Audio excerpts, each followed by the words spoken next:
Hi guys, welcome to my channel, Mommy Granny's Vlog. For today's vlog, we're cooking fish sweet and sour. Actually, this is pompano fish. It's already fried, slightly fried. We have these onions, garlic. We have these carrots. We don't have atsal or black pepper or bell pepper. It's okay. I mix with tomato sauce, salt, of course, matching with pepper, black pepper. I don't have any ginger, but I have this ground ginger. It's okay. And I really love to put any kind of food that I'm cooking. I really mix with parsley. I really like this parsley flakes. So let's start. And this is the oil that we fry the pompano. Yeah. So let's start heating now our gasol. Actually, this is slight heat. Okay.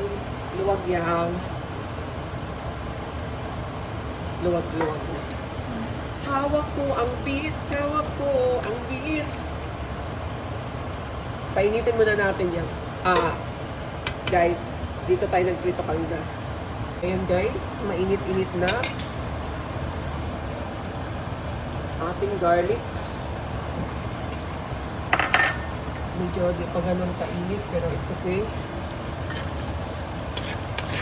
Use oil to guys sa ating pinafried na fish kanina. Kasi ganun din naman, fish ang lulutuin natin.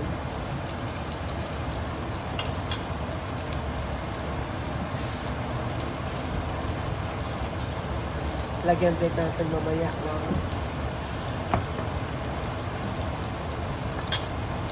onions.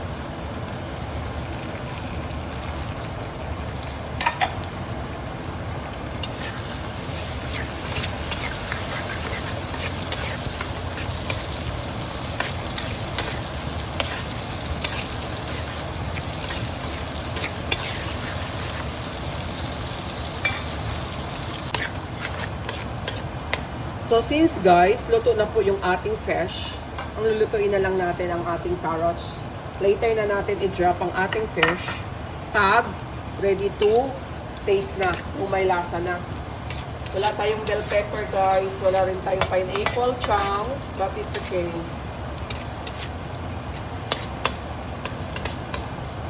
Okay, timplahan na po natin yan ng salt. Siyempre, pag may salt, may black pepper. Pag may black pepper, may ginger kasi wala tayong bakit ayaw lumabas. Oh. Ayan, wala kasi akong buo-buong ginger kaya bumibili ako ng ground para in case talaga mawalan ako, may stocks ako. And then, ewan ko ba, talagang love na love ko to. Pag nagluluto ako, inahalo ko na rin to. Parang na-addict na ako dyan. Good.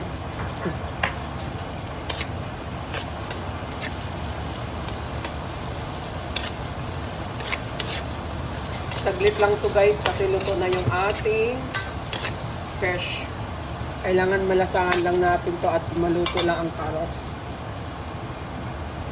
Ayan guys, i-drop na natin yung ating tomato sauce. Ang iba naman ketchup ang nilalagay pero since meron tayong tomato sauce, mag tomato sauce tayo. Ayan. Pahingi ako ng tubig yan.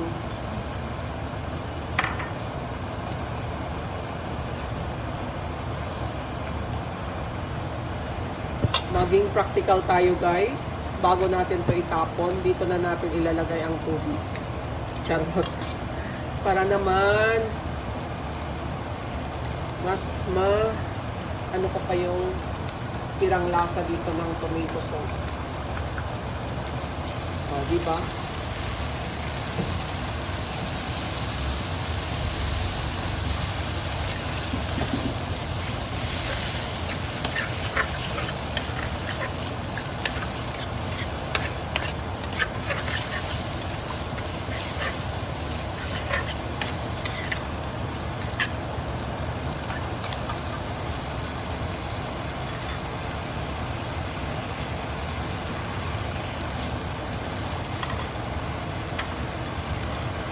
Ayan guys, maglalagay din tayo ng cornstarch. Ayan. inalo natin sa water. Although malapot na konti yung tomato sauce, pero mas masarap pa rin pag malapot konti. With cornstarch and water. Kasi magdadagdag pa tayo ng water dyan.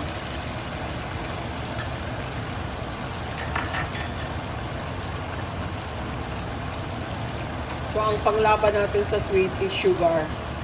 So, we're using brown sugar at home, kaya brown sugar na rin ang ginagamit ko. And then guys, pampalasa din tong chili flakes.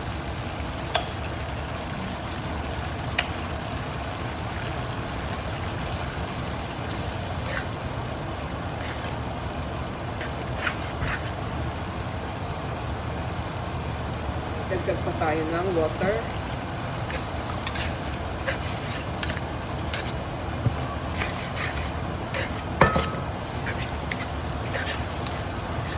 Kasi ayaw ko naman yung sobrang tuyo-tuyo yung sweet and sour or escabeche.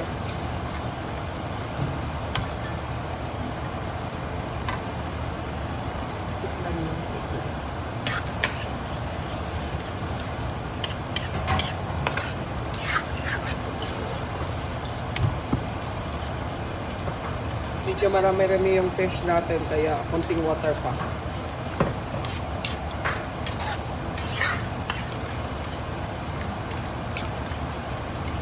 Another pang palasa to guys. Nakain ko rin yan minsan.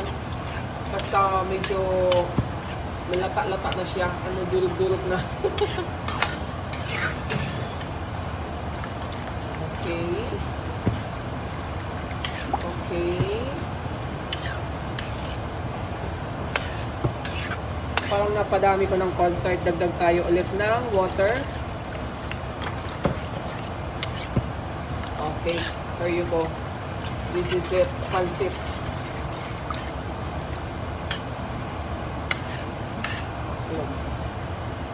Hayaan muna natin yan kumulo guys. And then tikman natin. And if it's ready na the taste, then we will drop our pompano fish. So ayan na guys.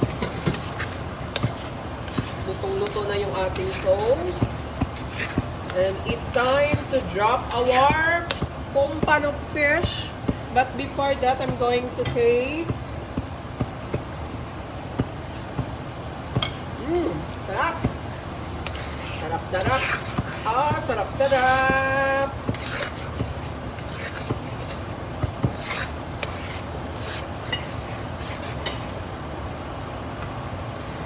Okay. Okay, hininaan ko na yung gasol guys ha, kasi ayaw ko kasi maubos yung ating sauce. Sarap ng sauce ko guys. Masarap, masarap, masarap.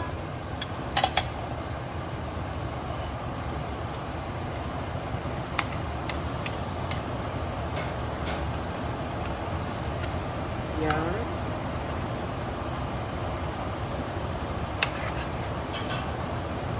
Hininaan ko lang yung gasol, namatay pala. Okay. Yang i-check yun ni Unya ang gasol yan. Kung dili, nabasa din na kaya nagsinigang ko. Ayan guys, ibabad natin yan.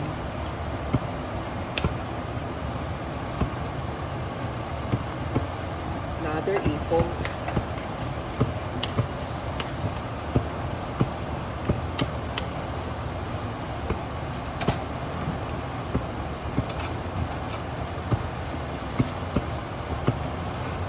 Babad lang kasi luto naman na to. Ayan.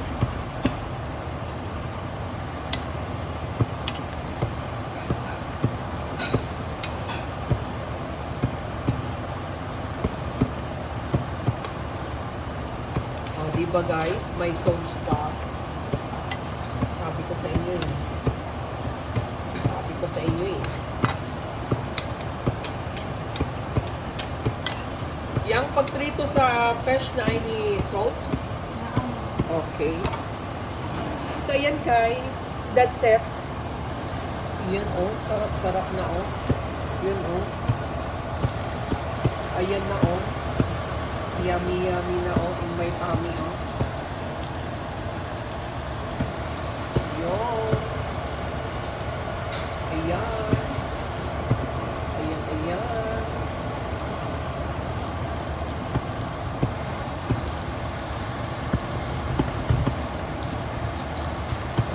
Okay, this is done. Thank you so much for watching. Bye, guys. Thank you, buyers.